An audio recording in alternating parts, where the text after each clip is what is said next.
श्री कृष्ण गोविंद हरि मुरारी, हे नाथ नारायण वासुदेव। श्री कृष्ण गोविंद हरि मुरारी, हे नाथ नारायण वासुदेव। ओम नमो भगवते वासुदेवाय। ओम नमो भगवते वासुदेवाय। कृष्णाय वासुदेवाय हरये परमात्मने प्रणतक्लेशनाशाय गोविन्दाय नमो नमः। सच्चिदानन्दरूपाय विश्वोत्पत्त्यादिहेतवे तापत्रयविनाशाय श्रीकृष्णाय वयं नमः। सच्चित आनंद स्वरूप परमात्मा जो सृष्टि के उत्पत्ति, पालन और श्रृंगार करता है तथा जीवों के आध्यात्मिक, आदि दैविक, आदि भौतिक तापों को नष्ट करने वाले हैं, अर्थात जीवों के मानसिक, शारीरिक और भौतिक दुखों को दूर करने वाले हैं तथा जीवों के मानसिक, शारीरिक और भौतिक दुखों को दूर करने वाले हैं, उन श्री कृष्ण भगवान को हम नमस्कार करते हैं। श्री कृष्ण गोविंद हरे मुरारे, ये नाथ नारायण वासुदेव।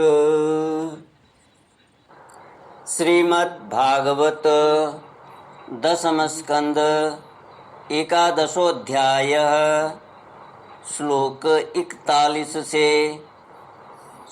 श्री शुक उवाच कदाचित् यमुनातीरे वत्सांश्चारयतो स्वकैः वयस्यै कृष्णबालयोः जिघांसुर्दैत्य आगमत्। तं वत्सरूपिणं वीक्ष्य वत्सयूथगतं हरिः दर्शयन् बलदेवाय शनैर्मुग्ध इवासदत्। श्री सुखदेव जी महाराज कहते हैं, परीक्षित, एक दिन की बात है, श्याम और बलराम अपने प्रेमी सखा ग्वाल बालों के साथ यमुना तट पर बछड़े चढ़ा रहे थे। उसी समय उन्हें मारने की नीयत से एक दैत्य आया। भगवान ने देखा कि वह बनावटी बछड़े का रूप धारण कर बछड़ों के झुंड में मिल गया है। वे आंखों के इशारे से बलराम जी को दिखाते हुए धीरे धीरे उसके पास पहुंच गए। उस समय ऐसा जान पड़ता था मानो वे दैत्य को तो पहचानते नहीं और उस हट्टे कट्टे सुंदर बछड़े पर मुग्ध हो गए हैं। भगवान श्री कृष्ण ने पूंछ के साथ उसके दोनों पिछले पैर पकड़कर आकाश में घुमाया और मर जाने पर कैथ के वृक्ष पर पटक दिया। उसका लंबा तगड़ा दैत्य शरीर बहुत से कैथ के वृक्षों को गिराकर स्वयं भी गिर पड़ा। यह देखकर ग्वाल बालों के आश्चर्य की सीमा न रही। वे वाह वाह करके प्यारे कन्हैया की प्रशंसा करने लगे। देवता भी बड़े आनंद से फूलों की वर्षा करने लगे। श्री कृष्ण गोविंद हरे मुरारे, हे नाथ नारायण वासुदेव।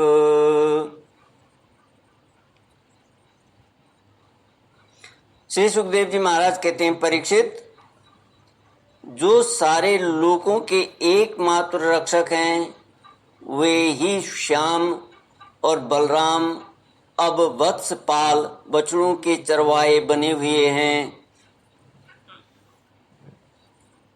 वे उठकर कलेवे की सामग्री ले लेते और बछड़ों को चराते हुए एक वन से दूसरे वन में घुमा करते। एक दिन की बात है, सब ग्वाल बाल अपने झुंड के झुंड बछड़ों को पानी पिलाने के लिए जलाशय के तट पर ले गए। उन्होंने पहले बछड़ों को जल पिलाया और फिर स्वयं भी पिया। ग्वाल बालों ने देखा कि वहाँ एक बहुत बड़ा जीव बैठा हुआ है। वह ऐसा मालूम पड़ता था मानो इंद्र के वज्र से कटकर कोई पहाड़ का टुकड़ा गिरा हुआ है। ग्वाल बाल उसे देखकर डर गए। वह बक नाम का एक बड़ा भारी असुर था जो बगुले का रूप धर के वहाँ आया था। उसकी चोंच बड़ी तीखी थी और वह स्वयं बड़ा बलवान था। उसने झपट कर श्री कृष्ण को निगल लिया। जब बलराम आदि बालकों ने देखा कि वह बड़ा भारी बगुला श्री कृष्ण को निगल गया, तब उनकी बड़ी गति हुई। तब उनकी वही गति हुई जो प्राण निकल जाने पर इंद्रियों की होती है। वे अचेत हो गए। परीक्षित, श्री कृष्ण लोक पितामह ब्रह्मा के भी पिता हैं। वे लीला से ही गोपाल बालक बने हुए हैं। जब वे बगुले के तालू के नीचे पहुँचे तब वे आग के समान तालू जलाने लगे। अतः उस दैत्य ने श्री कृष्ण के शरीर पर बिना किसी प्रकार का घाव किए ही झटपट उन्हें उगल दिया और फिर बड़े क्रोध से अपनी कठोर चोंच से उन पर चोट करने के लिए टूट पड़ा। कंस का सखा बकासुर अभी भक्त वत्सल भगवान श्री कृष्ण पर झपट ही रहा था कि उन्होंने अपने दोनों हाथों से उसके दोनों ठोर पकड़ लिए और ग्वाल बालों के देखते देखते खेली खेल में उसे वैसे ही चीर डाला जैसे कोई वीरण गांडर जिसकी जड़ का खस होता है को चीर डाले। इससे देवताओं को बड़ा आनंद हुआ। सभी देवता भगवान श्री कृष्ण पर नंदनवन के श्री कृष्ण पर नंदनवन के बेला चमेली आदि के फूल बरसाने लगे तथा नगाड़े शंख आदि बजाकर एवं स्तोत्रों के द्वारा उनको प्रसन्न करने लगे। यह सब देखकर सब के सब ग्वाल बाल आश्चर्यचकित हो गए।